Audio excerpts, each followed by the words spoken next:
You are the light of the world. A city set on a hill cannot be hidden. Matthew 5:14. The light shines in the darkness, and the darkness has not overcome it. John 1:5. You walked into the room and something shifted. The air thickened. The atmosphere shifted. Eyes followed you for no reason. Conversation slowed. Silence grew loud. You didn't speak. You didn't move with force. But the moment your presence touched that space, spirits reacted. Not because of your words, but because of your light. Not because you said something wrong, but because you carry something right. This isn't paranoia. This isn't oversensitivity. This is spiritual reality. You don't need a pulpit to preach. Your life preaches. Your energy exposes. Your very essence disturbs what's hidden, even when you remain silent. And that disturbance, it's not about attitude, it's about alignment. You are aligned with the light, and anything not rooted in truth will flinch in your presence. There are rooms where you will be received with warmth, but there are others where smiles feel forced, glances feel sharp, and tension hums under every interaction. This is not social awkwardness. It is spiritual resistance. Because light doesn't ask permission to reveal, it simply reveals. And when you carry the presence of God, you don't need to say a word to expose what's been hiding in plain sight. You are a spiritual mirror, and mirrors make liars uncomfortable. What you're carrying didn't start today. Before you got there, your presence was already known in the spirit realm.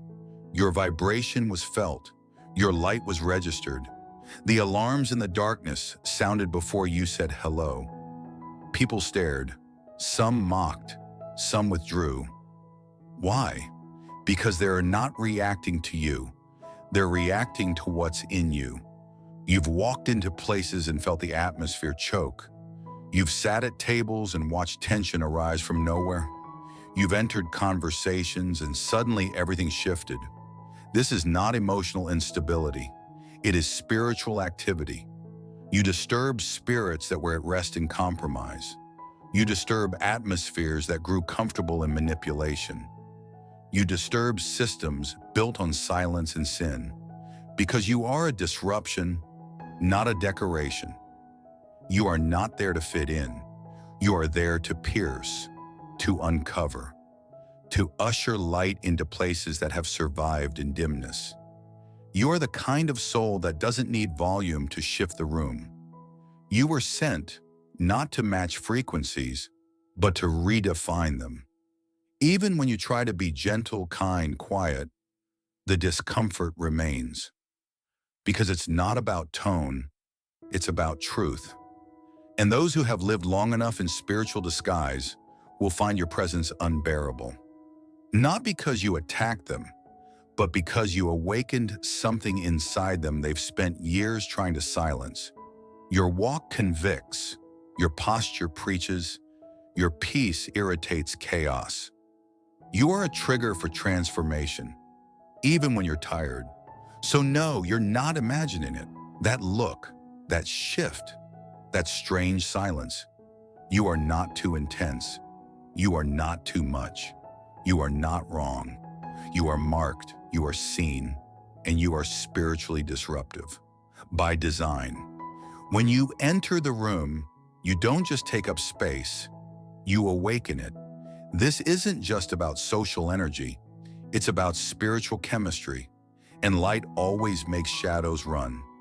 But when God, who set me apart from my mother's womb and called me by his grace, was pleased, Galatians 1:15. He has saved us and called us with a holy calling, not according to our works, but according to his own purpose and grace, 2 Timothy 1:9. Before they ever labeled you as too sensitive, too intense, or too spiritual, before you ever questioned why you felt things others couldn't feel, before you ever wondered why the crowd didn't quite embrace you, heaven had already marked you.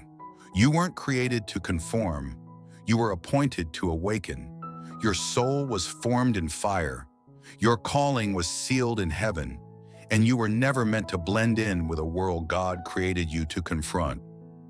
Long before your first breath, before your first heartbreak, before your first rejection, God looked at eternity and chose you, not by accident, not as a backup plan, not because there was no one else, but because there was no one else like you. He said, "This one will carry my sound. This one will walk through storms and not break. This one will carry my presence into places no one else wants to go."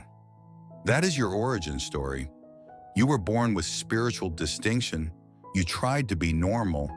You tried to shrink your sensitivity. You tried to laugh at jokes that weren't funny to your spirit. You tried to participate in rooms your soul didn't recognize. But every time, something inside you protested. You didn't belong, not because you were broken, but because you were set apart. Chosen ones don't walk with the grain of the world. They move upstream, even when it hurts. They carry assignments, even when they don't have the words for them yet. And yes, it's lonely, and yes, it's confusing, but deep down, you've always known you were different. From a young age, you noticed things others didn't. You felt spiritual tension where others felt fun. You sensed danger where others saw opportunity. Why? Because God tuned your discernment early. He had to. Because your life would not be average. Because your path would be narrow. Because your assignment would carry weight. You weren't made to entertain demons. You were made to expel them. You weren't made to chase platforms. You were made to carry presence. Let this hit your spirit. You didn't choose this life. It chose you. And the very things you thought were flaws, your heightened sensitivity, your deep empathy, your intolerance for lies, are actually the equipment for your calling. You see what others ignore. You feel what others suppress. You know when something is off, even when no one else senses it. This isn't dysfunction. This is discernment. And the enemy's goal has always been to confuse you, to make you see your gift as a burden. Because once you realize what's really in you, hell loses control. You've prayed for simplicity. You've asked to just be like everyone else. You've tried to dim your light, to dull your senses, to blend in, but it never worked. Because you weren't made to live a quiet life. You were made to carry a dangerous anointing. You are the one in the family that broke the cycle, the one in the room that causes masks to fall, the one in the group that can't sit in silence when something feels wrong. You're the interrupter, the realignment, the divine contradiction. And yes, it comes with rejection. It comes with isolation, but it also comes with heaven's backing.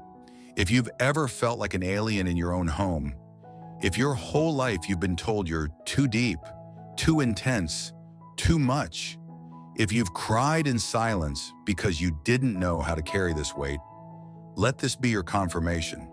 You were chosen before the womb, before the wound, before the world could touch you. Heaven already knew you. And what God marks, no man can mislabel, no demon can cancel, and no darkness can imitate. You don't need their approval. You have already been approved by God. You don't need their permission. You've already been commissioned. You were never made to fit in. You were born to stand out. And the spiritual world knows exactly who you are. For we do not wrestle against flesh and blood, but against principalities, against powers, against the rulers of the darkness of this age. Ephesians 6:12.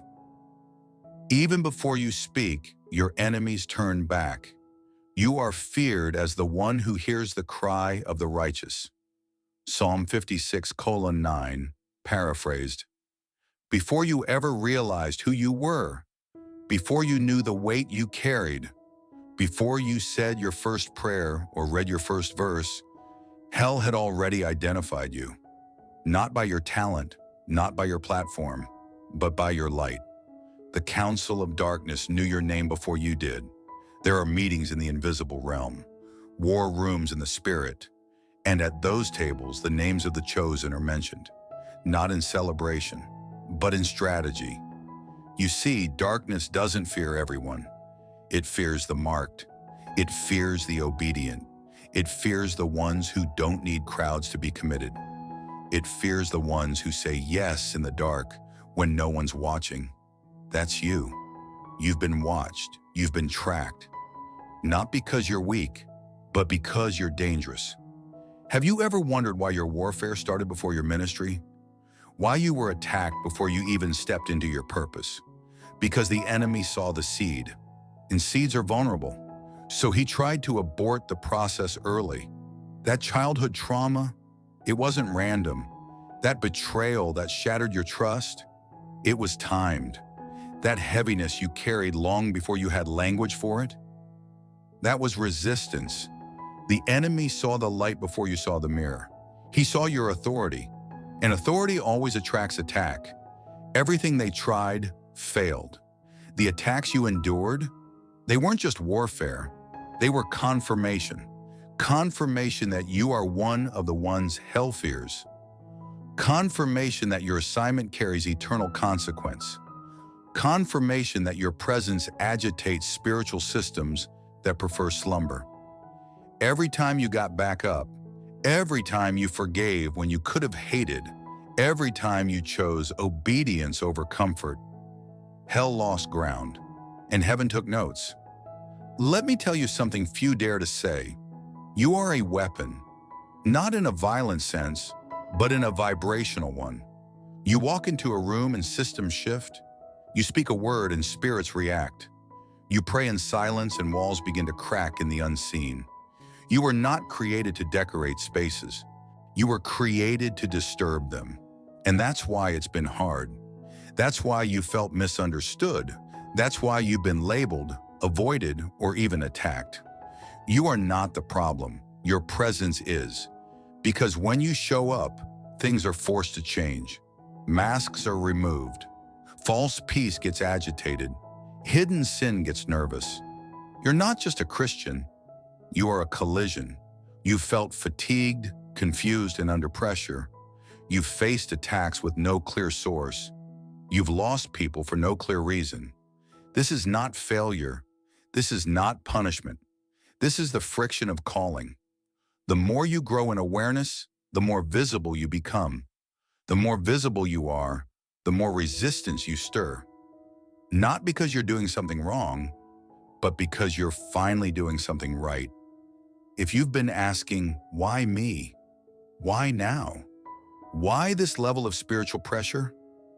Let heaven respond, because you're close, because you're waking up, because your light is now too loud to ignore. So if it feels like all hell is trying to shut you down, it's because heaven already stood you up.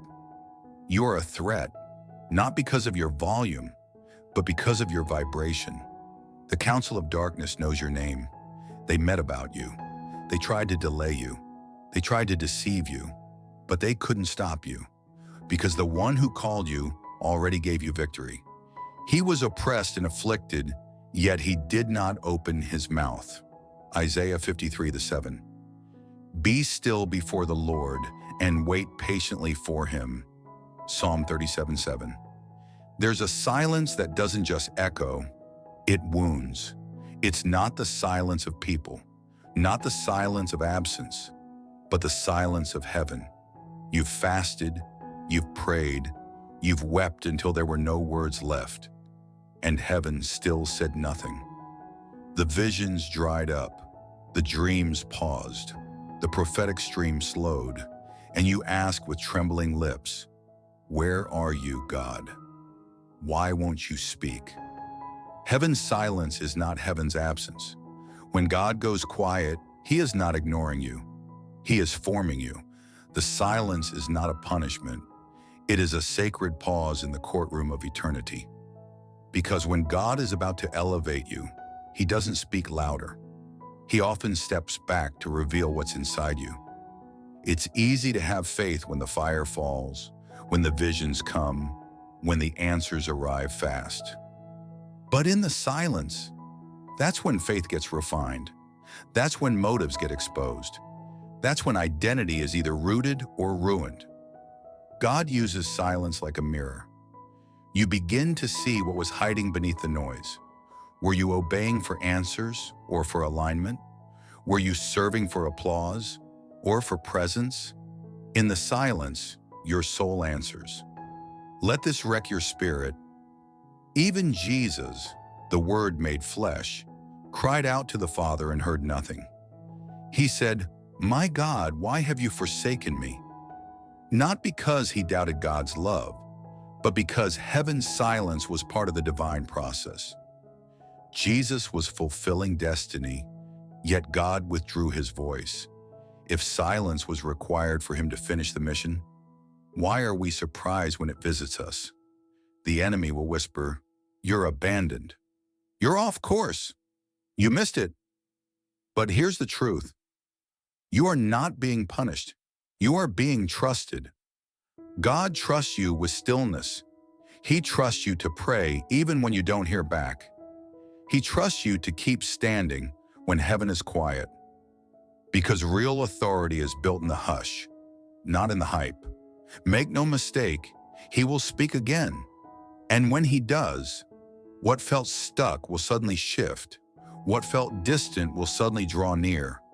What felt confusing will suddenly become clear. But this time, you'll be different.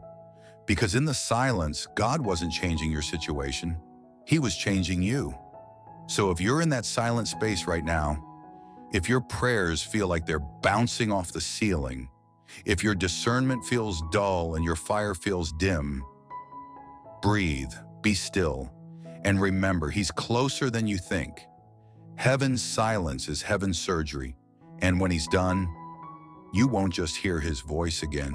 You'll become a voice that carries weight, a voice that's been through fire, a voice that doesn't need noise to know God is real. Because in the stillness, you didn't just wait, you worshiped, and that's what makes you dangerous. Do not be deceived. God is not mocked. For whatever a man sows, that he will also reap. Galatians 6:7. The eyes of the Lord are everywhere, keeping watch on the wicked and the good. Proverbs 15:3.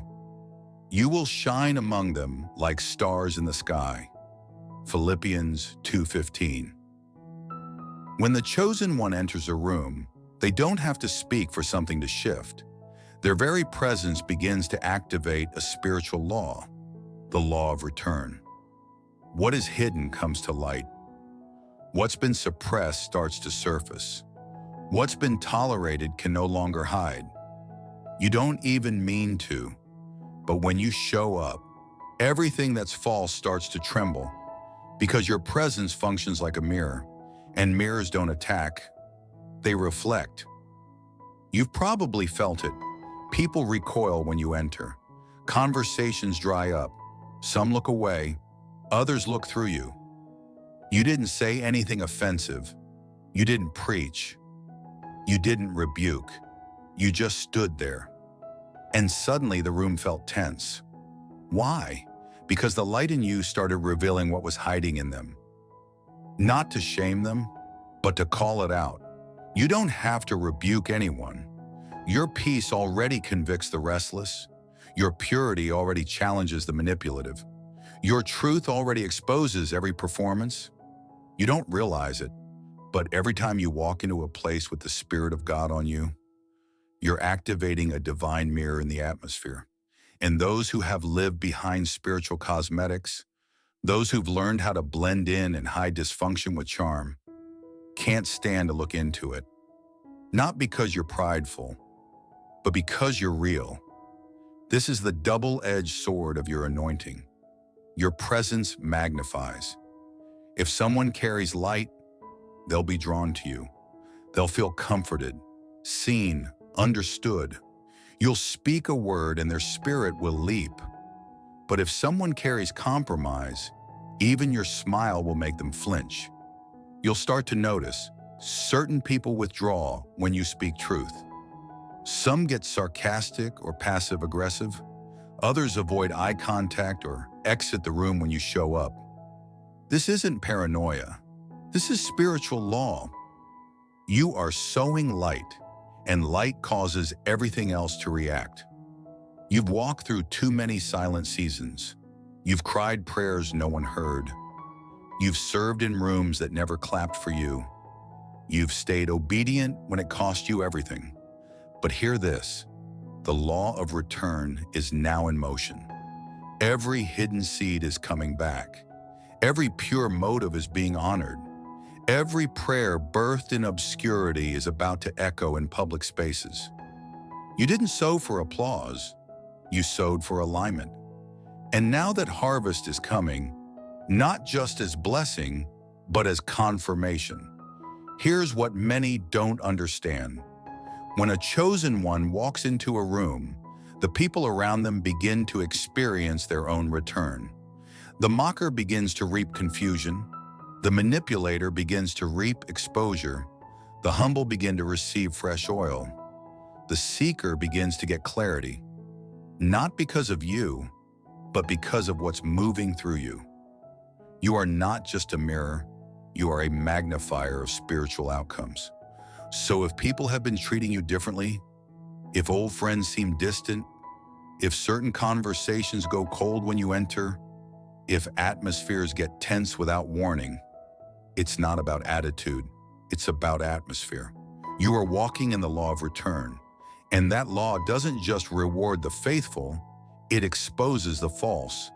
Your presence brings resolution, and that's why some people can't stand next to you for long, not because you're loud, but because you're luminous. You're reaping now what you sowed in silence, and so is everyone else. Keep shining, even if it costs you the room, because you didn't come to be received. You came to reveal.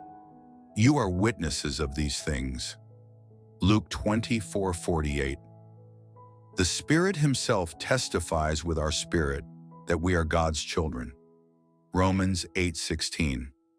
There is a realm where your name is known, not on social media, not on stages, not in the circles that man esteems, but in the throne room of heaven. And while you've been walking through trials on earth, your light has been testifying in places your feet haven't yet touched. You didn't know it, but you've already stood before kings, not the kings of man, but the council of eternity. Yes, your name has been spoken in heaven. The angels know it, the accuser knows it, and most importantly, your advocate knows it. There is a courtroom in the Spirit. It's not made of wood and marble, but of glory and fire. And it is there that decisions about your future are made, not by your enemies, not by the voices of shame, but by the righteous judge who sees all and forgets nothing. Every time you stood in purity, every time you chose integrity, every time you obeyed without applause, a scroll was opened, a testimony was written, a case was built in your favor. People may have misjudged your intentions. Friends may have mocked your sensitivity. Leaders may have overlooked your gift. Family may have rejected your heart. But God saw everything, and He didn't just see it, He recorded it. He saw the late nights you spent crying into your pillow. He saw the forgiveness you offered when no one else knew what it cost you. He saw how you resisted temptation, even when it would have been easier to fall. And now, the scroll is being brought before the court, not just to be remembered, but to be ruled upon. The enemy came with his case. He brought accusations. He presented history. He dug up every weakness you've ever had. But then your light stood up as evidence. Not your perfection, but your persistence. Not your polish, but your purity of heart. The Spirit of God says, I've seen their journey. I've heard their prayers. I've watched them stand when others fell. I've watched them weep and still worship. The verdict? Vindicated, released, authorized. Here's what will shake you. Your next elevation isn't being decided here. It's already been sealed there. You're not waiting for man to open a door. You're just waiting for time to catch up to heaven's decree. What was promised in the secret place is about to manifest in the open, because what has been settled in heaven must now be established on earth.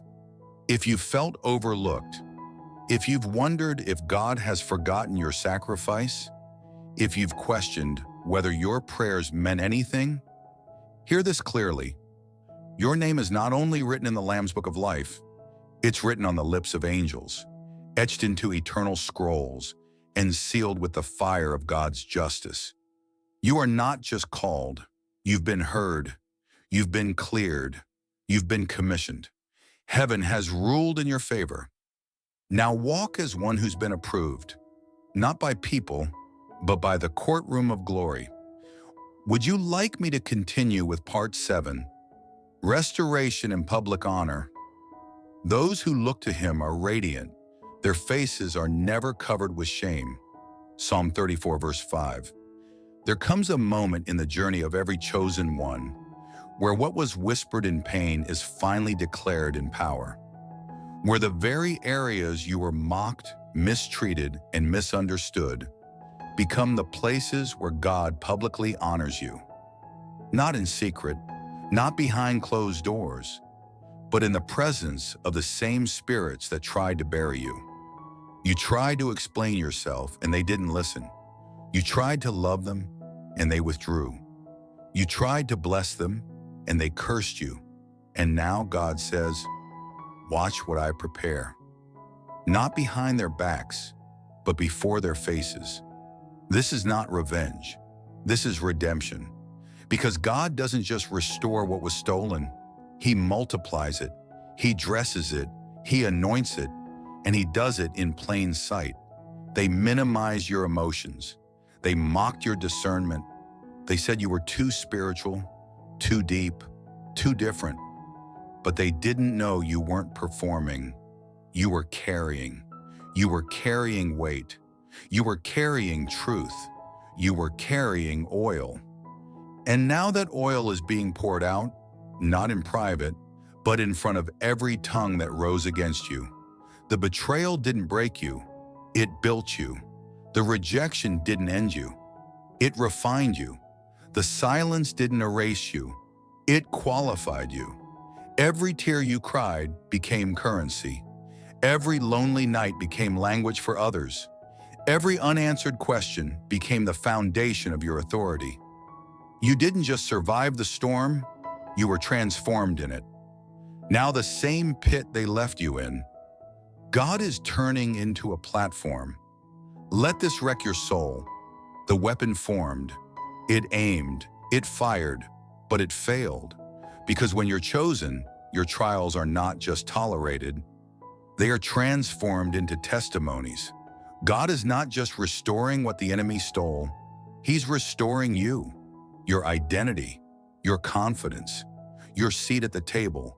The shame is lifting, the oil is flowing, the honor is beginning. If you felt overlooked, if people walked away when you needed them most, if the lie became louder than your truth, hold on, because God is not finished. He is still the one who crowns with loving kindness. He is still the one who seats the broken in places of glory. He is still the one who takes the last and makes them first. The same you they dismissed, heaven is about to distinguish. The same you they shamed, heaven is about to showcase, not to prove a point, but to prove a promise. Those who trust in me will never be put to shame. Isaiah 49:23. You're not just going to be restored, you're going to be crowned. And we know that in all things God works for the good of those who love him, who have been called according to his purpose. Romans 8:28. Comfort those in any trouble with the comfort we ourselves receive from God. 2 Corinthians 1:4. Though you have made me see troubles, many and bitter, you will restore my life again. Psalm 71:20. This is the moment when the why begins to make sense. You see, your story isn't just for survival, it's for assignment. The tears weren't random, the betrayals weren't wasted, the rejections weren't failures. They were rehearsals for your revelation. What broke you down is now being used to build others up. The chosen don't wear medals. They wear marks, scars that prove survival, scars that speak of faithfulness, scars that became scrolls, handwritten by heaven, telling a story that no one else can preach. You were wounded in secret, but now those same wounds will be weapons in your witness. God is saying, what you thought disqualified you was the exact tool I needed to reach them. You're not just healed, you're commissioned. There are people you're called to reach who won't respond to sermons, but they'll respond to your story, not your polished version, not your highlight reel, but the raw truth. How you almost quit, how you survived isolation, how you forgave people who never said sorry. Because your scars carry language. Language for those who are still bleeding, language for the broken, language for the ones who haven't found the words yet. God didn't just save you from something. He's sending you back as someone. You're not just stepping into purpose, you're stepping into power. Power to discern spirits, power to speak with weight, power to see through falsehood, power to set atmospheres ablaze without shouting. And this power, it didn't come from books. It didn't come from platforms. It came from the pit. The pit refined you. The fire certified you. And now the oil is undeniable. What the enemy used to isolate you, God is now using to launch you. You didn't just walk through hell for yourself. You were carrying someone else's breakthrough. Now when you open your mouth, bondages break, chains snap, spirits shift. Because you don't speak from theory, you speak from fire-tested truth. And that truth is what makes you dangerous. You are not just called, you are trusted. You are not just healed, you are holy ground. The places where you were once broken have now become the very places where others will be rebuilt. The mission wasn't delayed, it was being deepened. And now, with oil on your scars, with fire in your voice, with heaven behind your steps, you are being released. Released not to just speak, but to shake. Released not to perform, but to pierce. You didn't just survive the wilderness. You became the map for others to get through it. Let the redeemed of the Lord tell their story. Psalm 107 verse 2. Come and hear, all you who fear God. Let me tell you what he had done for me. Psalm 66:16. There comes a moment, after the fire, after the silence, after the shift, when your story is no longer just yours. It becomes a lifeline. You didn't walk through all that pain to stay quiet. You didn't survive the betrayal, the burnout, the rejection, just to blend in again.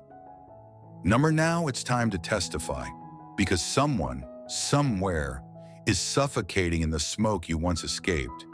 And your voice, your real voice, will help call them out. There was a time you prayed for someone to see you, to understand you, to explain what was happening inside your soul. No one came. But now, you are that voice for someone else. You are the answer you used to cry for. You are the safe place you used to search for. You are the fire-tested guide others don't even know they need yet. You are the one who says, I know how it feels. I've been where you are. And you're not crazy. You're called. Don't wait until you feel perfect to speak. Don't wait until every scar is fully healed. Because the power isn't in your polish. The power is in your truth. You lost friends and still kept your faith. You cried and still prayed. You walked through dry seasons and still stayed loyal. That's what people need to hear. They don't need another spiritual performance. They need presence. They need realness. And you have that now. So if you're listening and you felt unseen, misunderstood, spiritually overloaded, if you've walked into rooms and felt resistance, if your discernment has cost you friendships, if your light seems to attract both divine favor and demonic backlash, you are not alone. You are not broken. You are activated. And I invite you now, not just to listen, but to step forward. This is not about joining a movement. This is about recognizing your marking. The reason you felt out of place, the reason you've been misunderstood, the reason your soul vibrates differently is because you were never meant to fit in. You were meant to call others out. You don't have to shout. You don't have to preach. But you must speak. Speak to the ones who are drowning. Speak to the ones who are questioning. Speak to the ones who don't know why they feel heavy all the time. Because your story carries deliverance. Your testimony is a prophecy in someone else's storm. So here's your moment. Tell the truth. Tell the journey. Tell what it cost you. Tell how God never left you, even in the silence. Let the oil on your scars drip into someone else's dryness. Let your survival call someone out of self-doubt. Let your voice break the silence over someone else's life. You were saved for more than survival. You were spared to speak. And now your voice is the bridge. So speak. Even if your voice shakes, even if you're still healing, even if you don't have all the answers. Because sometimes the sound of one real voice is enough to lead an army out of smoke. He who dwells in the secret place of the Most High shall abide under the shadow of the Almighty. Psalm 91:1. Here I am, send me. Isaiah 6:8. This is it, the moment everything has led to. You've walked through rejection. You've carried light into hostile rooms. You've endured silence, survived spiritual ambush, and emerged with scars that now shine. But it wasn't just about healing. It wasn't just about surviving. It was always about this. Your yes, because heaven is waiting, and hell is terrified of what happens if you finally step into who you truly are. Hell doesn't flinch at volume. It doesn't tremble at charisma. It doesn't panic at popularity. But it does fear. The one who obeys in private, the one who doesn't fold under pressure, the one who says yes without needing all the details, the one who walks away from everything just to protect the anointing. That's who you are, and your surrender is what shifts atmospheres. Your yes is what triggers angelic movement. Your obedience is what undoes demonic assignments in regions, families, and bloodlines. You've been waiting for clarity, for timing, for release, for the green light. But the door you've been praying for doesn't open with keys. It opens with surrender. God isn't looking for the perfect plan. He's looking for the deepest yes. That yes that says, even if it costs me, I'll go. Even if they walk away, I'll still obey. Even if I don't see the whole path, I'll take the first step. This isn't just about you. Your obedience will break what religion couldn't. It will shake what tradition protected. It will silence what shame has kept alive for generations. You are the first of your kind. And when you say yes, truly, fully, no turning back yes, your children will live differently. Your atmosphere will shift permanently. Your territory will awaken. Because God doesn't just anoint you to survive, He anoints you to govern. And that starts with yes. No more shrinking, no more second guessing, no more asking for permission to be who God has already declared you to be. You are the disruption, the doorway, the breaker of silence, the voice that pulls others out of smoke, the hand that drags others out of spiritual quicksand. You don't need another word. You don't need another confirmation. Heaven is already in position. Now the question is, will you answer? If this word pierced your heart, don't just feel it. Respond. Say yes, with trembling hands, with tear-stained eyes, with fire in your chest and a shaking voice. Say yes. Yes to the call. Yes to the oil. Yes to the confrontation. Yes to the movement. Yes to the unknown. Because heaven is waiting for your yes, and hell is trembling at what it knows your yes will unlock.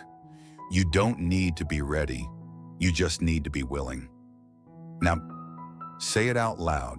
Here I am, Lord. Use me. Let my life disturb darkness. Let my presence be light. I say yes. If this word spoke to you deeply, comment below. I say yes to the assignment. I say yes to the light. Subscribe, turn on the bell, and share this with someone who's been fighting in silence. You're not alone. You're chosen, and your yes has just changed everything.